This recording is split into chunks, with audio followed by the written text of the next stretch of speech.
Boy band BTS is back on our minds today, but not for the most obvious of reasons. Welcome to the Daily Forkast, October 28th, 2021. I'm Angie Lau, Editor-in-Chief of Forkast.News, covering all things blockchain. Well, boy band BTS are hitting the crypto headlines in Korea for the second day in a row, except this time they're being used as political fodder as the country argues over a new crypto tax. We're going to take a look at that and a whole lot more coming up. Let's get you up to speed from Asia to the world.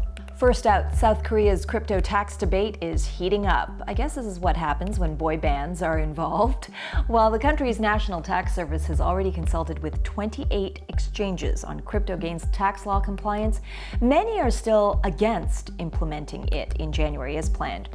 And more are piling on. In fact, one lawmaker has now questioned the validity of taxing virtual assets when the Korean government, he says, can't even figure out how to make a dime out of BTS's NFT merchandise. The argument does have a chance of sticking politically. Forkast.News' Danny Park reports on the latest from Korea's crypto front. Get your crypto wallets hot or cold ready. That's what Koreans are preparing for. That's because South Korea is planning to tax 20% on any income from virtual assets over about $2,100 starting January 1st. Authorities are getting ready. The National Tax Service met with 28 exchanges to provide guidance on the new crypto tax law, as exchanges need to submit transaction data on virtual assets to the authorities for taxing.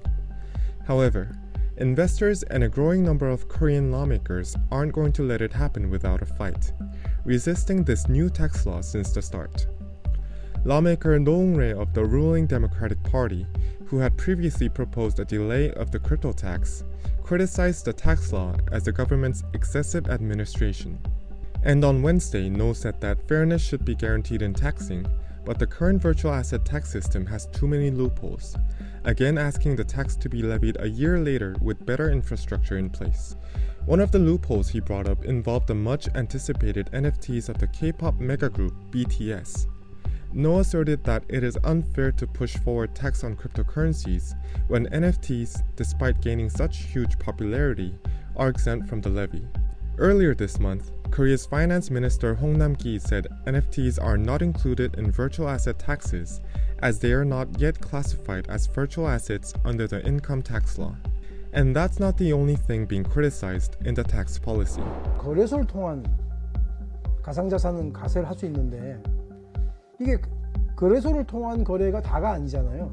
그러니까 P2P 거래가 어찌 보면 더 메인인데 그 P2P 거래에 대해서 가세 못하면서 가상자산 거래소에 대해서 그 거래되는 그 가상자산을 가세하게 되면 제가 볼 때는 분명히 이 가상자산 거래소를 통한 거래가 축소될 거예요.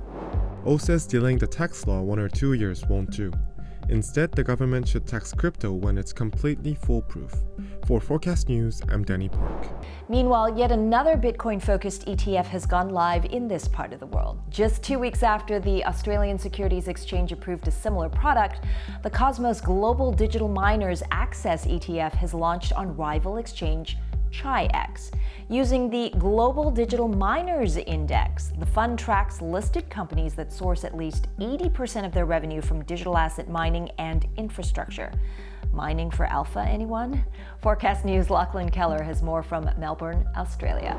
Created by Cosmos Asset Management and trading under the name DIGA, the fund will follow companies like Marathon Digital, Riot Blockchain, Hive Blockchain Technologies, and Hut 8 Mining Group. Cosmos told Forkast.News they initially considered a Bitcoin Spot ETF. But as we sort of did our analysis and looked at the picks and shovels of companies involved, we saw an opportunity to bring investors DIGA, which is the Cosmos Global Digital Miners Access ETF, as a way to give investors exposures while we sort of work through the exchange and regulation challenges.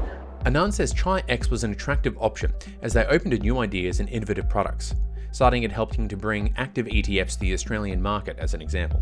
Using the ticker CRYP, the ASX recently launched the BetaShares Crypto Innovators ETF, which gives exposure to companies working in the digital asset space, such as the crypto exchange Coinbase and MicroStrategy, which has the largest Bitcoin holdings of any publicly traded company in the world.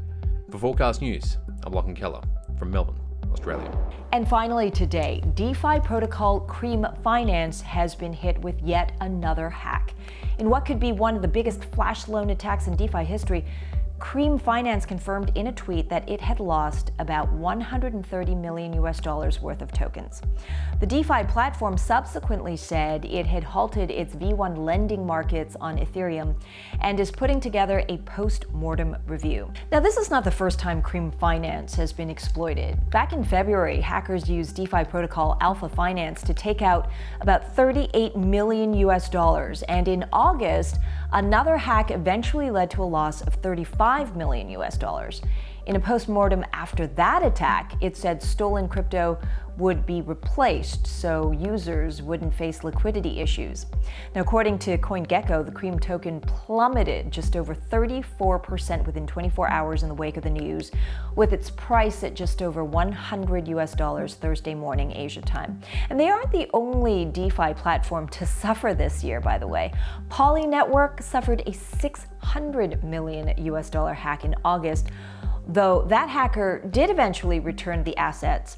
And another attack that same month saw Japanese crypto exchange Liquid lose over $90 million worth of cryptocurrencies. So today's homework assignment has to be check your code.